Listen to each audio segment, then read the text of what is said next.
C'est le tout dernier invité de ce plateau, M. Louison Seke. Bonjour et bienvenue à vous. Merci, Madame Arlette. Aujourd'hui, on revient encore ici pour parler justement du gouvernement. Oui, on le dit, c'est vrai, ça circule également dans les réseaux sociaux. On voit, on parle de la renaissance du Congo central, les membres du Congo central. Vous êtes l'un des défenseurs justement du Congo central qui est revenu souvent pour parler de l'intelligence du Congo central. Aujourd'hui, on a des membres qui ont été nommés dans différents postes et on a senti également que le Congo central aujourd'hui est valablement représenté. Est-ce légitime? Est-ce au regard de l'immensité, de potentialité que regorge justement cette province? Madame Arlette, merci beaucoup pour cette question. Mais j'aimerais, avant de répondre à cette question, partager ma douleur au massacre que nous avons vu en Ituri. Vous le savez mieux que quiconque, il y a encore une fois de plus des compatriotes congolais qui ont été massacrés sauvagement, lâchement, par bien sûr les ennemis de notre pays, les ennemis de la paix. Et c'est pourquoi ce soir ici, nous avons une pensée pieuse aux âmes perdues et nous osons croire que le moment est arrivé pour imposer véritablement une paix durable à l'est de notre pays. Alors, concernant votre question, madame, vous savez, aujourd'hui, nous parlons de la renaissance du Congo central. C'est parce que c'est une province qui a été oubliée pendant des décennies entières. Aujourd'hui, vous parlez des nominations, à l'instar, bien sûr, du nouveau gouverneur de la Banque centrale, Excellence André Ameso, que nous saluons en passant. Et vous savez, c'est une nomination avant toute chose qui répond à un dicton qui dit que l'homme qu'il faut a la place qu'il faut. Aujourd'hui, le Congo central est en train de renaître de ses cendres à travers la confiance nous placée par les chefs de l'État. Et c'était les combats que nous avions menés par le passé. Et en 2023, vous vous souviendrez que lorsqu'on passait ici, nous avions initié une communication pédagogique à l'endroit de Congo, à l'endroit de notre province. Pourquoi? Parce que il y a longtemps que nous étions à l'opposition. Le Congo central était toujours du côté de l'opposition.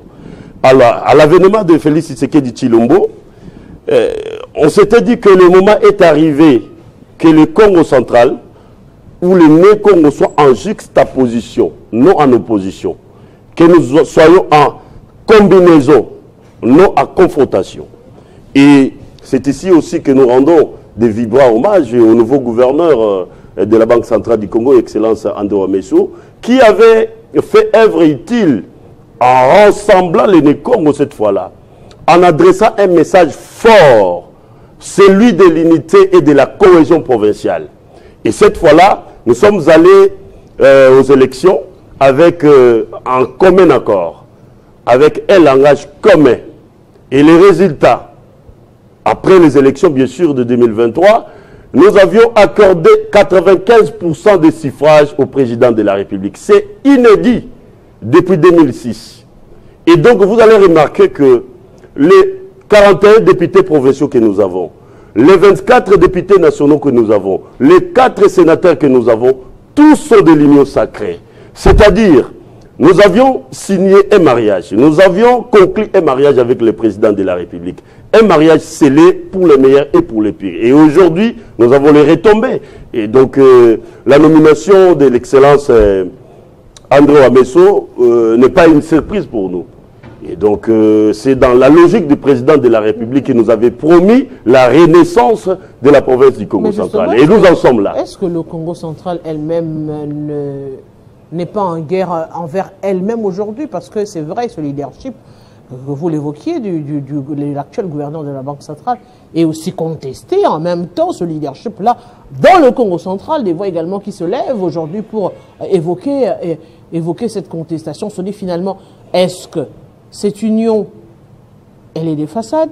Est-ce qu'il faudrait entrer en l'intérieur? Et aujourd'hui, si on doit parler de cette renaissance signifie quoi pour le Congo central? Signifie quoi pour les Né-Congo? Parce que, vous l'avez dit dans la genèse de l'histoire de la République démocratique du Congo, Abako était un parti purement, majoritairement du Congo central.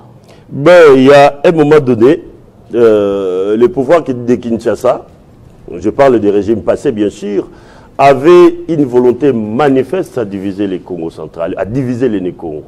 Et vous allez voir que pendant près de 2 décennies, les Congo centrales ne se retrouvaient plus sur l'échiquier national en termes politiques, en termes gouvernementaux, en termes de gouvernance de notre pays. Nous étions toujours marginalisés. Et c'est pourquoi ces faits-là nous a poussés en opposition. Et nous sommes restés longtemps en opposition. Et vous savez pourquoi aujourd'hui nous avions préféré accompagner le président de la République. C'est aussi aujourd'hui une expression pour nous d'exprimer aussi, passez-moi les termes, notre gratitude et notre reconnaissance envers le chef de l'État. Parce qu'il a semblé connaître le Congo central mieux que nous-mêmes. Bon, je ne sais pas si le fait qu'il a passé une partie de sa jeunesse au Congo central, mais il nous a rassuré que le Congo central doit renaître de ses cendres. Et donc, il nous a envoyé, il nous a invités à la cohésion, à la concorde et à l'unité. Et aujourd'hui, regardez ce qui se passe aujourd'hui. Nous avons Mme Soumino à la tête du gouvernement congolais. Nous avons les VPM de l'économie, on vient de les parler, le professeur Moukoko Samba. C'est un d'ailleurs des meilleurs ministres de l'économie que notre pays ait connu. Je les salue en passant. Et donc le Congo central est en train de renaître, sans pourtant parler des mandataires publics. Et nous en avons presque partout aujourd'hui. Et donc le Congo central aujourd'hui participe de manière active à la gouvernance de notre pays.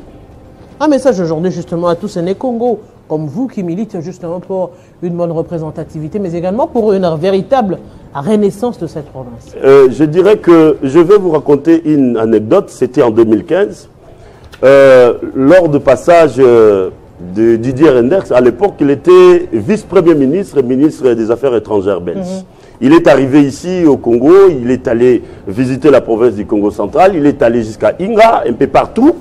À l'issue de sa visite, il fait une déclaration selon laquelle que le développement de la République démocratique du Congo partira du Congo central, de par ses atouts et de par sa position géostratégique.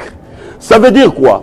Ce que le leadership au niveau de la province du Congo central doit être fort pour booster véritablement ces développements. Et nous avons le privilège aujourd'hui, peut-être personne n'en parle, nous avons le privilège aujourd'hui d'avoir de loger les 2 grands projets du second mandat des chefs de l'État. Il s'agit bien, le premier projet, la construction de port en eau profonde de Banana, et un projet qui se résume en termes de milliards.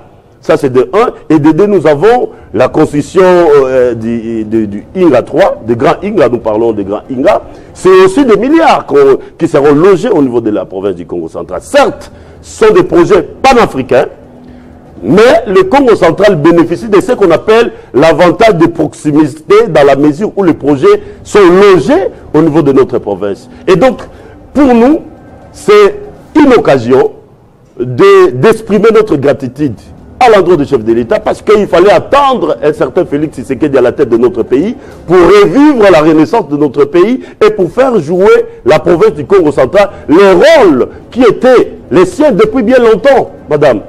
Et donc nous sommes contents et nous continuons à accompagner la vision du chef de l'État. Et ça, c'est le gouverneur, le nouveau gouverneur de la Banque centrale qui nous disait toujours, si vous faites la guerre à Félix Tshisekedi, il vous vaincra. Pourquoi? Parce qu'il a un pouvoir, non simplement qui est légitime et légal, mais aussi spirituel. Parce qu'il a été accepté par les esprits, il a été accepté par les Bangunza, il a été accepté par tout le monde. Voilà un peu notre position, Madame Arlette. Monsieur Lison, c'est que nous vous disons un grand merci. Nous espérons justement que vous allez capitaliser ce pouvoir ou encore ses acquis pour le Congo central, pour un développement également intégral de cette partie de la République démocratique du Congo. Mesdames, Messieurs, c'en est fini de Kinshasa Direct. On se retrouve avec vous dans d'autres programmes sur Télé 50. Dans quelques instants, la grande édition du journal avec Grâce à la Mosha Kongalola et nous. On se retrouve prochainement avec le même plaisir.